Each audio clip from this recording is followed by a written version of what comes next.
This morning, when I was spending time with the Lord, I was reading First Thessalonians, and there's some things in here that really leapt out to me that I felt to share with you today.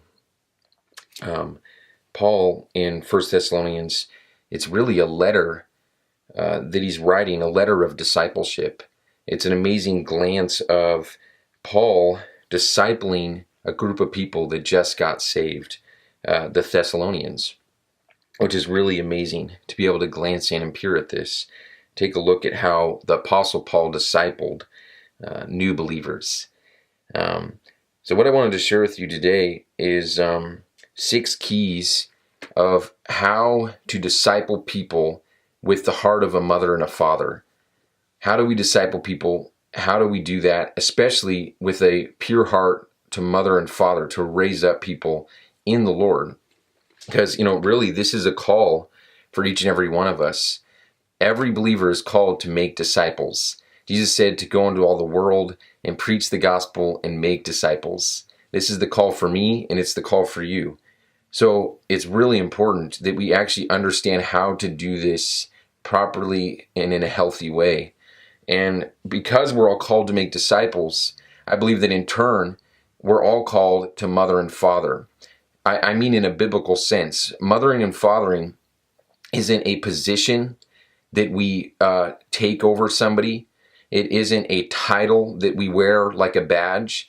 And it's not an authority role that we have to lord over somebody, but it is a function. And it's a function that every believer is called to walk in.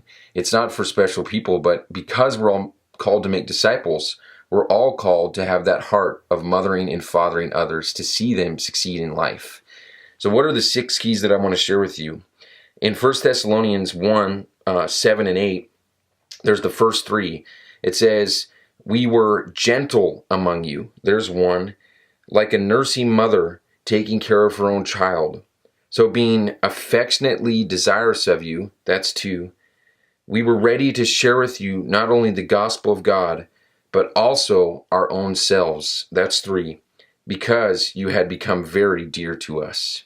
So these first 3 things here, what we see is this is really the heart of a mother that everybody can carry. Paul said that he carried this heart of a mother when he was discipling the Thessalonians.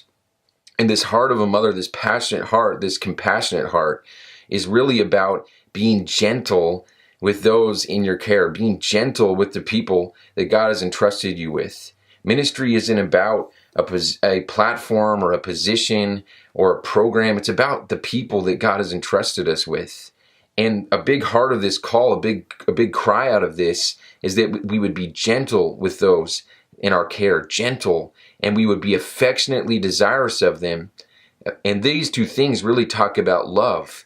The real biggest thing that we could do for people as we're discipling them and as we're seeing them grow and mature in Christ is that we would just have a pure love for them. We would love them unconditionally, love them through their process. And then lastly, Paul said that he loved them so much that he wasn't only willing to share with them the truth of the gospel, like a Bible study or getting in the Word and showing them the truth of who Jesus is, but he also wanted to share his very life. And a big part of having this discipleship call with the heart of a mother is that we just share our very lives. It's more than a Bible study. It's more than a program. It's your very life. Share your life. Share your faith. And then jumping down in verse 11 and 12, it says, "You know how, like a father with his children, we exhorted you," that's 4, "and we encouraged you," that's 5, "and charged you," that's 6, "to walk in a manner worthy of God." So the heart of a father with discipling people is that you encourage them, call out the potential that's inside of them, call them up higher to who God sees them to be, for who Christ is in them, encourage them, and then exhort them to run their race, to run to the destiny and the call that they're supposed to step into, and then charge them in all of that to walk in a manner worthy of God, in purity, in obedience, in holiness. So why? Why do we do these 6 things? Are we gentle with the people we're discipling and affectionate and sharing our very lives and encouraging them and exhorting them and charging them? For what purpose? Well, in chapter 3, farther down, it says that Timothy was sent to them to establish them in the faith. This is the whole goal, to see people established in the Lord, established in the faith, not to lead people unto ourselves, not to have all the answers, but to lead people unto Him. And this is something that we can all do. You don't have to have all the answers. You don't have to know everything in the Bible. You don't have to take a leadership role of telling them what they can and can't do. All you have to do is be gentle with them, be affectionate to them, lead them to Jesus, lead them to Him. And He'll actually do most of the work. He's really big. Jesus is powerful. The more people believe that He's inside of them, the more that they'll rise up into maturity. So I really wanted to share this with you today, and I hope it encourages you. Look, we're all called to make disciples, and I want to encourage you to step out and disciple somebody, disciple someone, love somebody, just disciple them with the heart of a mother and a father, care for them, encourage them, believe in them, and love them, and see them grow up into maturity in Christ. And man, I just hope that this has blessed you. Thanks so much for checking it out. I want to encourage you to click the button down below to subscribe to our channel.